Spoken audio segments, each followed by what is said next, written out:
लौडे दाइले बिदा लियो सानो रेलमा चढेर कन्छी नानी रुन्छिन् पिचकारी छोडेर हजुर बोलाउँछु मन्त्री अनि ठुला उद्योगपति झार्छु सबको फुर्ती अनि बदनामको धोती यो जोगिन्दरलाई मनपर्ने चामल भन्दा रोटी हँसाउँदै मुखमा पानको लगाइदिन्छु ताला जोगिन्दर पानवाला जोगिन्दर पानवाला। नमस्कार हजुर नमस्कार।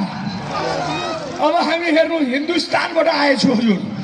नेपाली दाजुभाइको हात हेर्नलाई भविष्य हेर्नलाई इन्डियाबाट आएछौँ। काठमाडौँसम्म त आइपुगे। अब काठमाडौँबाट त्रिशुली कसरी आउने अनि टिमुरे यातायातको बस चढेर आएको यति आनन्द आयो हजुर। यस्तो यस्तो यात्रा गरेर आएछु हजुर र यो टिमुरे यातायातलाई पनि धेरै धेरै धन्यवाद दिन चाहन्छु। नेपालमा पनि त्यस्तो सेवा सुविधा भएको यात्रा पाइदो रहेछ हजुर। हामी चकित पऱ्यो यो जोगिन्दर पानवाला। ल हजुर हात हेर्नुभन्दा अगाडि हामीसँग एउटा अब यो हामी श्री गणेश सहाय गर्दैछौँ। सबभन्दा पहिला हामीसँग रेखा थापा हुनुहुन्छ। उहाँ हुनुहुन्छ हाम्रो चाहिँ हजुर कुलदेवी माता हुनुहुन्छ। कुलदेवी माता उहाँको भजन गाएर हामी हात हेर्न सुरु गर्छौँ। तिम्रो फिल्म हेरेखा हेर्नलाई मन लाग्छ तिम्रो फेसन हेरेखा हेरेर घिन लाग्छ बाबरी फुलको बोट बाबरी फुलको बोट माकुराको जालो जस्तो लुगा लगारहेछ देखियो सबै थोक। अब हाम्रो माताले के भन्नुहुन्छ भने हे जोगिन्दर हामीलाई भजन मात्र गाएर हुँदैन हामीलाई धूप दीप नैवेद्यले पूजा गर भन्नुहुन्छ। आज हामीसँग धूप दीप नैवेद्य छैन एउटा यो बिडी छ यही बिडी सल्काइदिएर उहाँको पूजा गर्छु हजुर। हुनुहुन्छ भने लाउनुहोस्। हिन्दुस्तानबाट आएको मान्छेसँग हात हेर्नलाई कोही हुनुहुन्छ?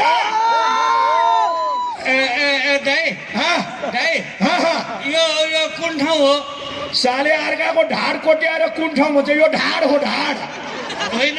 यो बाटो कहाँ जान्छ भनेर सोधे के? दिनभरि त कहीँ जाँदैन राति कहाँ जान्छ हामीलाई थाहा छैन यार। कस्तो मान्छे रहेछ। यहाँबाट बट्टार पुग्न कति समय लाग्छ? बौला कुकुरले लखट्यो भने 5 मिनट आफ्नै तरिकाले जानु भने 1 घन्टा लाग्छ यार। ओहो कस्तो कालो मान्छे यो। अरे यार कालो छु त के छ महादेवको सालो छु हजुर। ए भाइ म टाढाबाट आएको। यो पानी नखानुस्। यो पानी होइन युरिन टेस्टको पिसाब हो पिसाब। अघि नै भन्नु पर्दैन? अरे यार युरिन टेस्टको लागि पिसाब राखेको खाइदिनु भएछ यार। पिसाब त नुनिलो हुन्छ भन्थे यो त गुलियो छ नि कसरी? हामीलाई सुगर छ हजुर सुगर। के गर्ने हजुर कालो भनेर नहेर्नुहोस् हजुर। हामी गोरो हुनलाई धेरै कोसिस गरे हजुर के गर्ने? ए जति गरे नि गोरो भएन हजुर। फेयर एन्ड लभली दल्न त फेयर एन्ड लभली दल्दा पनि गोरो नभएर अहिले बिहान 2 चम्चा बेलुका 2 चम्चा फेयर एन्ड लभली खाने गरेछु यार। त्यही पनि गोरो भएन। बडा गाह्रो हजुर। कहिले कहाँ सुतिरहेको हुन्छु हाम्रो छोरो जुरुक्क उठ्छ राति 12 बजे हाम्रो अनुहार हेर्छ भूत भन्छ म सालेलाई सुत भन्छु यार। के भन्ने यार। ल हामी हिन्दुस्तानबाट नेपाली दाजुभाइको भविष्य हेर्नलाई इन्डियाबाट यो पवित्र भूमिमा आएछु हजुर। हामीसँग हात देखाउनुहोस् हजुर। हामी दुधको दुध पानीको पानी भनिदिन्छु। ए इन्डियाबाट नेपालीको हात हेर्न त नेपाल आएको? हजुर हजुर हजुर। नेपाल काठमाडौँ कसरी आइस? प्लेनबाट आइस कि बसबाट आइस? हामीले भन्यो टिमुर यातायात छ हजुर। यति सहजपूर्ण यातायात चढेर साला तरिकाले त्रिशुली आएछु। नेपालमा पनि यस्तो राम्रो यातायात रहेछ हजुर। यो टिमुरे यातायातप्रति हामी धेरै धेरै धन्यवाद दिन्छु हजुर। अब टिमुरे यातायातको सबैजना राम्रो हुनुहुन्छ। ल तपाईँ हात हेर्न आउँछ? हात हेर्नलाई आएछु हजुर। ल ल ल यो मेरो हात हेरेर भन् रेखा र चक्रमा के फरक छ ल भन्। रेखा र चक्रमा त आकाश जमिनको फरक छ। के फरक छ? रेखा भनेको हिरोइन भयो चक्र भनेको काठमाडौँको डन भयो यार। ल यो मेरो हात भनेको सम्पूर्ण नेपाली जनताको हात हो। यो मेरो हात हेरेर भन् अब नेपालमा शान्ति सुव्यवस्था चयन कहिले हुन्छ ल भन्। यो जेनजी आन्दोलनबाट जेनजीले जुन राखेको माग छ त्यो यहाँको राजनीतिक दल यहाँको नेताहरूले पुरा गर्यो भनेदेखि नेपालमा सुशासन पनि हुन्छ विकास पनि हुन्छ समृद्धि पनि हुन्छ हजुर। उनीहरूलाई जेनजीको मागलाई सम्बोधन गर्नु पर्यो बस।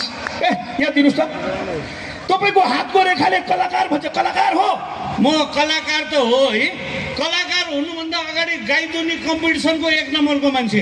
अच्छा अच्छा, एकचोटि ठुलो धोका भयो, मैले गाईको दुध दुनै छोड्दिएँ। किन, कस्तो धोका भयो दाजु? कस्तो भयो भने एकचोटि यही तिर्सुलीको हाम्रो टिमुरे यातायातको अध्यक्ष प्रकाशजी छ नि, उनले गाईको दुध दुनी कम्पिटिसन राखेको थियो। जसले चाँडै 1 बाल्टिन गाईको दुध दुन्छ त्यसलाई 1 लाख इनाम भने। अच्छा, काठमाडौँदेखि बाल्टिन बोकेर गाईको दुध दुन आएको, गोठभित्र छिरेर 1 घन्टा दुध दुँदाखेरि 1 पाउभन्दा दुधै दुन सकिनँ मैले। 1 घन्टा दुधा पनि 1 पाउभन्दा दुनै सक्नु भएन? किन, गाई माताले दुध दिनन्? त्यसको बाउ गाई भनेर गोरु राख्दा रहेछ त्यहाँ। त्यसपछि लागेन, अब चाहिँ अब भएन, अब कलाकार बन्नु पर्यो भनेर कलाकारमा लागि। तपाईँ कलाकार हो? ए दाजु, हामी कलाकारलाई बहुत सम्मान गर्छु यार। त्यो कलाकारिता पनि छोडिदिएँ मैले। किन दाजु? त्यो कलाकारितामा टाउकोदेखि खुट्टासम्म बाख्राको खोल ओढेर यसो गरेर बस्नुपर्ने यो काम पनि छोडिदिएँ। बाख्राको खोल ओढेर यसरी बस्ने यस्तो सजिलो काम किन छोड्नुभयो दाइ? आफू बाख्रा खोल ओढेर यसो गरेर पछाडि बस्या, पछाडिपट्टि बोकोको खोल ओढेर जस्तै कालो मान्छे बसेर रहेछ, रातभरि लखटेर होइरहने। त्यही भएर छोडिदिएँ मैले।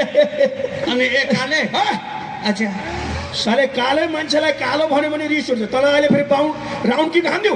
भयो जुत्ता राम्रो लाएर रहेछ र खुट्टा यसो यसो गर्दो रहेछ। ए भाइ, जुत्ता त खुब राम्रो लाएर रहेछस्, रातो। कति पैसा हाले? कति हाले? तेरो आँखा छैन, 2टा खुट्टा हाले? कति हालेको यार, फुल क्या मान्छे रहेछ। यो मान्छे मलाई अब शङ्का लाग्न थाल्यो है। यो खल्तीको के छ निकाल, हामीलाई शङ्का लाग्नु। यो सिआइडी छ जस्तो लाग्यो यार। होइन, यो नेपाल विरुद्ध चल्ने सबभन्दा डरलाग्दो हतियार हो यो। साले रिमोट देखाएर हतियार भन्छ, यो त रिमोट हो। यसलाई चान्चुने रिमोट भन्ठाने तैँले? यो रिमोट कन्ट्रोललाई दिल्ली दरबारमा बसेका सिल्लीहरूले यो रिमोट कन्ट्रोल जसरी चलायो, हाम्रो देशको नेता पनि त्यसै गरी नाच्दा रहेछन्। अरे बापरे, यो नेपाल देशको रिमोट कन्ट्रोल भारतबाट होइन, नेपालबाटै चल्नुपर्छ भनेर खोसेर ल्याए, बुझिस्? अरे बाप रे बाप, हिन्दुस्तानबाट नेपालको रिमोट खोसेर ल्याएछ यार। यो एकचोटि हेर्न मिल्छ रिमोट? हेर्न मिल्छ, चलाउन मिल्दैन। चलाउ। यो रिमोट इन्डियनले चलायो भने नेपाली नाच्छ। एकचोटि ट्राई गर्छु। अरे बाप रे बाप, हिन्दू नरेन्द्र दामोदर दास मोदी अमित शाहको हातबाट नेपालको रिमोट खोसेर ल्याउने तपाईँ त बहादुर मान्छे हुनुहुँदो रहेछ यार। हो त। तपाईँको नाम के छ दाजु? मेरो नाम मुला साग। नामै मुलाको साग? बाउको नाम? राय साग। अच्छा, हजुरबाको नाम? लट्या साग। सागै साग भनेपछि गोत्र के छ? साग भएपछि गोत्र के हुन्छ? गोत्र गुन्द्रुक। अनि गोत्र गुन्द्रुक घर चाहिँ कहाँ छ हजुर? कास्कीको खान्द्रुक। अरे यार, यस्तो कहीँ मुलाको साग, रायोको साग कहीँ नाम हुन्छ यार? तपाईँको नागरिकताको सिटिजनको असली नाम के छ यार? सिटिजनमा त मेरो नाम बमसिंह गोली। भारतीयहरू गोलीको नाम सुने कि भाग्दा? अनि बाउको नाम? बारुद। ए यार दाजु, हामीलाई यो गोली बम बारुद भनेपछि रिस उठ्छ यार, एकदम डर लाग्छ हजुर। रिल्याक्स मुडमा आउनुहोस् न हजुर। आइसक्यो। तपाईँ यो गोली होइन, तपाईँलाई मनपर्ने नेपालको पुरानो हिरोनी सम्झना ओली होइन? कोमल ओली। कम राम्रै छ त्यो मोली। ए दाजु, कोमल ओली त अविवाहित हो, तपाईँ पनि अविवाहित हो? म अविवाहित त होइन, विवाहित हो है। तर बिहे गरेर पनि श्रीमतीलाई डिभोर्स गरिदिएँ मैले। गरिदिनु हो? अच्छा, लामो कुरा के गरिदिएँ काले? सरी साले फेरि देखाइदिउ। सरी देखाउनु पर्दैन, नदेखा भइगयो। ए भाइ, तेरो बिहे भयो एउटा केटीसँग? बिहे केटीसँग नभएर केटासँग हुन्छ त? ल, बिहे केटीसँग नभएर केटासँग हुन्छ त भन्छ, किन हुँदैन? अस्ति भर्खर मात्रै हाम्रो बहिनीको बिहे केटासँग भयो त यार। कुरा गर्छ हुन्छ त भन्छ यार। चाहिने कुरा गर्नुपर्छ। उहाँ श्रीमतीले चाँडै बुद्धिक्रिया खाँदेर मिठो तरकारी ल्याऊ है बुढा भनेर भन्थे। यो बुद्धिक्रियाको त कुरै गर्न बिर्सेछ। ए दाजु, अनि यो अनुहार हेर्दा त बडो मिठो तरकारी खानुहुन्छ जस्तो छ। के तरकारी लानुहुन्छ घरमा? अब के लानु, यो बुद्धिक्रिया बेचेर तपाईँको मासु लिएर जान्छु नि। मासु सस्तो छ योभन्दा। साले मेरो मासु सस्तो भन्छ यार। है मेरो मासु सस्तो हुनाले म धरानको बङ्गुर हो त्यसो भने होइन के मैले यो म मुस्ताङको च्याङ्ग्रा हो कति हात हालिरह हो कति हात हालिरह खेल्छस् ल खेल क्रिकेट खेल क्रिकेट क्रिकेट भने यत्रो मोटे एङ्गलले यसो हान्ने अँ। होइन कबड्डी खेल ल खेल कबड्डी खेल ल कबड्डी त्यो कुकुरले कुनी के गर्ने भने यसो गरे जस्तो के गरे ए तैँले मलाई कुकुर भनेको अँ। तैँले मलाई कुकुर भनेको भने ठिक छ म कुकुर हो भने त पनि बिजुलीको पोल हो के हो बिजुलीको पोल भने के कुकुर र बिजुलीको पोलको ऐतिहासिक सम्बन्ध छ यार नखेल आउँदैन ल खेल ल कबड्डी खेल कबड्डी खेल ब्रेक लगा ब्रेक लाग्नलाई माइक्रो बस हो र ब्रेक लाग्नलाई हिन्दुस्तानको महान मान्छेलाई तैँले हात गरेको को महान जोगिन्दर त महान अरे यार हिन्दुस्तानबाट ज्योतिष शास्त्रमा पिएचडी हिसाब र अङ्ग्रेजीमा डबल डिग्री गरेको मान्छेलाई तैँले हात गरेको कसले हामीले अनि नेपालमा आएर के छन् देखाइरहेको त तैँले इङ्ग्लिस पढ्या इङ्ग्लिसमा एमए गरेछु बनारसबाट ओहो तैँले तँलाई इङ्ग्लिस आउँछ आउँछ ल इङ्ग्लिसको एउटा प्रश्न सोध्छु हो कि होइन ल प्रश्न सोध तर हामीलाई नहे प्रश्नको एउटाको जवाब दिएन ल सोध इङ्ग्लिसमा बहिनीलाई के भन्छ बहिनीलाई के भन्छ सिस्टर भन्छ सिस्टर दिदीलाई ट्रान्जिस्टर यसका इङ्ग्लिसमा आमालाई के भन्छ अरे यार यो त बच्चाले भनिदिन्छ आमालाई के भन्छ मम भन्छ मम सानी आमालाई मिनिमम ठुली आमालाई म्याक्सिमम सौतिनी आमालाई ट्याक्सिमम यसका इङ्ग्लिस मान्छेको सौतिनी आमा ट्याक्सीमा आउँछ त्यही भएर ट्याक्सीमा ल अर्को के पढायो तैँले के पढायो हिसाबमा डबल डिग्री गरेछु म गोरखपुरबाट हिसाब पढे डबल डिग्री ल भन् हिसाबमा 2 दुना कति हुन्छ 2 दुना दुना ठुल्ठुलो भयो भने एउटा टफ्री हुन्छ यसका हिसाब ल हिसाबमा 2 दुना 4 4 दुना 8 8 दुना 16 16 दुना कति हुन्छ 2 दुना 4 4 दुना 8 8 दुना 16 16 दुना साले सजिलो जति आफू भनेर गाह्रो प्रश्न मलाई सोध्दो रहेछ यार यसले हिसाब पढाएर ल सजिलो ल हिसाबमा 100,000 लाख करोड अरब पछि के आउँछ अरब पछि के आउँछ मलेसिया आउँछ दुबई आउँछ यार हाम्रो गाउँको मान्छे कितना मान्छेहरू हाम्रो भाइ भतिजहरू मलेसिया दुबई गएछ यार भारतीयको हिसाब गर्छ अर्को के अध्ययन गरे अरे तैँले बनारसबाट ज्योतिष शास्त्रमा पिएचडी गरेछु ल ज्योतिष शास्त्रको प्रश्न सोधौँ सोध ल भन्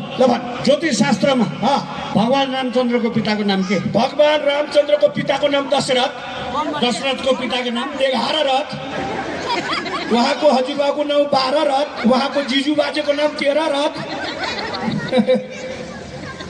के हो ल ज्योतिष शास्त्रमा द्रौपदीको चिरहरण कसले गरे द्रौपदीको चिरहरण रावणले मिलेन दुशासनले जसले गरे पनि तेरो बाबु के जान्छ यार साले यार उसलाई आउँदैन तैँले भन्दा मैले धेरै पढेको छु तैँले के पढेको छ मैले त नेपालको इतिहासदेखि लिएर सम्पूर्ण मैले विज्ञान सबै पढेको छु तैँले विज्ञान पढेको छ विज्ञान त खाइदिएको छ विज्ञान पढेको मान्छे साइन्टिस्ट हुन्छ अनि म कता त महाविद्वान हो होइन नि त्यो भन्दा नि तगडा हो तैँले विज्ञान पढेको ल विज्ञान पढेको हो कि एउटा प्रश्न सोधेर तँलाई यहाँबाट ढालिदिउँ ल सोधौँ विज्ञानको एउटा सानो प्रश्न सोधौँ ल सोध गुरुत्व आकर्षणको नियम अनुसार रुखमा फलेको फल माथि नगएर किन तल झर्छ तेरो बाउ खाने मान्छे सबै तल हुन्छ त कता माथि जान्छ के प्रश्न सोध्छ यार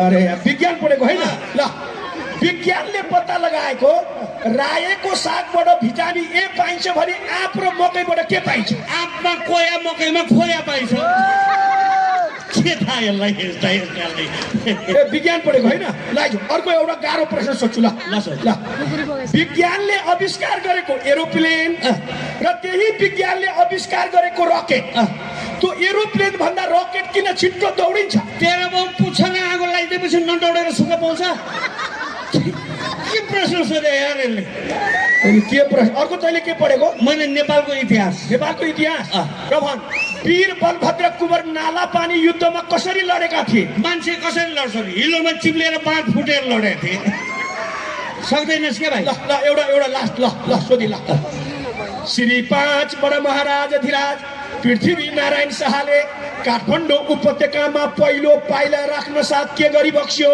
दोस्रो पाइला राखी बक्स्यो। यस्ताले बोलेको इन्डियन दयालु कि नेपाली दयालु लु भन्? नेपाली दयालु। इन्डियन भन्दा नेपाली कसरी दयालु? इन्डियनवासी भातेहरू 100 रुपियाँ दाम बोकेर हाम्रो देशमा आउँछन्, हामी तिनीहरूलाई 160 रुपियाँ बनाएर दिएर पठाइदिन्छौँ। हामी दयालु कि तिनीहरू दयालु? ल ल अब एउटा ल अरबपतिको देश भन्दा कुन देशलाई चिनिन्छ? नेपाल। अरबपतिको देश नेपाल कसरी भयो? नेपालका महिलाहरूका पति जति सबै अरबमा गएर काम गर्न जान्छन्, अनि भएन नेपाल अरबपतिको देश? के छ होइन प्रीति? ल अब अन्तिम तेरो दिमाग छ यस्तो यस्तो यस्तो गरेको के हो? यस्तो यस्तो यस्तो 7 घुम्ती बाटो होइन, गाउँ जाने रमाइलो बाटो होइन, यो खेत जमिन उबड खाबड होइन। के त तेरो बाउ हिँड्दै गरेको गोरुले मुतेको कुरा गर्छ यार। यस्ता झ्याक्मीले यस्ता गधाले साह्रै मलाई गाली गरेछस्। गधा भने नेपालीमा एकदम राम्रो है, भारतीयको लागि हो भन्दिनँ। ए हजुर, गधा भनेको राम्रो? इन्डियामा गधे भनेको नराम्रो, नेपालमा गधा भने एकदम राम्रो। हामी नेपाली भाषा त्यति आउँदैन हजुर, इन्डियन छौ। यो गधा भनेको राम्रो छ? राम्रो। त्यसो भए हामी के गधा? हाम्रो बुवा झन् गधा हजुर। अरे हजुर, हिन्दुस्तानी नागरिक हुँ, गर्वको साथमा भन्छु मेरो हिन्दुस्तान महान छ। ओइ त्रिशुलीमा आएर हिन्दुस्तान मान्छ रे? ओइ मेरो देश नेपालको पनि आफ्नै शान छ, हो कि होइन? हिन्दुस्तानसँग टकराव लिन्छ नेपालीले, लाजुले लिन्छु। मेरो हिन्दुस्तानमा ताजमहल छ। हाम्रो देश नेपालमा पनि बबर महल छ, केमा सक्छ? मेरो हिन्दुस्तानमा दिल्ली छ। हाम्रो देश नेपालमा पनि सिल्ली नै सिल्ली छ। मेरो हिन्दुस्तानमा मल्लिका शेरावत छ। मेरो देश नेपालमा पनि नखरमौली रेखा थापाको एरावत छ, केमा सक्छ? मेरो हिन्दुस्तानमा विश्व सुन्दरी ऐश्वर्या राय छ। हाम्रो देशमा पनि पहिला लफडा गरेर हिँड्ने खोबारी राय छ, केमा सक्छ? मेरो हिन्दुस्तानमा ब्रह्मपुत्र छ। हाम्रो देश नेपालमा 601 जना कुपुत्र छ, त्यसमध्ये केही राम्रो छन्। मेरो हिन्दुस्तानको अगाडि तेरो देश नेपाल त एउटा टुसा हो। चाइनाको अगाडि पनि तेरो देश त एउटा मुसा हो। मेरो हिन्दुस्तानमा वायुसेना छ। हाम्रो त्यस्ता वायुसेनालाई त हाम्रो यो त्रिशुलीको धामीले ढ्याङ्ग्रो बजाएर ठिक पारिदिन्छ, केमा सक्छ? मेरो हिन्दुस्तानमा दिल्ली कोटको मनसुली छ। हे हाम्रो देशमा पनि त्रिशुली छ, पुगेन तपाईँ? मेरो हिन्दुस्तानमा क्षेपरास्त्र हान्न सक्ने आणविक भट्टी छ। त्यस्ता जब भट्टी त हाम्रो त्रिशुलीको गल्ली गल्लीमा छ, कति हालिन्छ। मेरो हिन्दुस्तानमा भगवान रामचन्द्र र भगवान श्री कृष्ण जन्मे। मेरो देशमा पनि राजा जनक र सीता जस्ता राजश्री जन्मे, हो कि होइन? यो हिन्दुस्तानी नागरिक गर्व गर्छ, मेरो हिन्दुस्तानमा भगवान गौतम बुद्ध जन्मे। अब हो फेरि बोल एकचोटि होइन, म 100 चोटि बोल्छु। मेरो हिन्दुस्तानमा भगवान सिद्धार्थ गौतम बुद्ध जन्मे। हात त लगा। नक्कली कागजात किट्दै गरेको प्रमाण जुटाएर गौतम बुद्ध तेरो देशमा जन्मे भन्छस्? जा गएर अशोक स्तम्भ हेर, हलिउडले मेहनत गरेर बनाएको चलचित्र लर्ड बुद्ध हेर, चाँदनी चौक टु चाइना हेरेर नबोल गधा।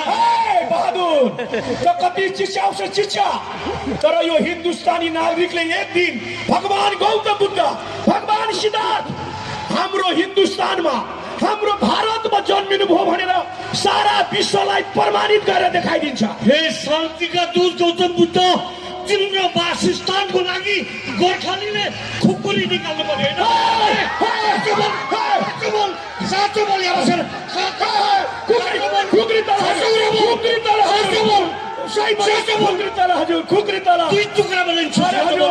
अरे हजुर, गौतम बुद्धको विषयमा बोल्न लगाएर दिल्ली प्रशासन र भारतीय शासकले हामीलाई फसाए हजुर। सिर्फ गौतम बुद्ध सिर्फ नेपाली हुन् हजुर, नेपाली। अरे हजुर, शान्ति पुत्र जन्माउने नेपाली आमा र क्रान्ति पुत्र जसले फक्ल्यान युद्ध जित्यो, जसले सारा संसारलाई बहादुरीपन देखायो, त्यस्ता पुत्र जन्माउने नेपाली आमालाई यो जोगिन्दर पानवाला, यो बिहारी लालको जय नेपाल हजुर, जय नेपाल। हजुर, नेपाली जनता कति सोझा छन् हजुर। तैँले यत्रो झुट बोल्दाखेरि पनि सबैले तँलाई माफी दिए। धन्यवाद हजुर। त मेरो देशको भूमि छोडेर भाग। मेरो व्यापार छ, मेरो देशको भूमि छोडेर भाग। मेरो बिजनेस छ। ठिक छ, सानै रक्सोलमा श्रीमतीलाई साडी किन्न आएको बेलामा तँलाई देखाइदिन्छु।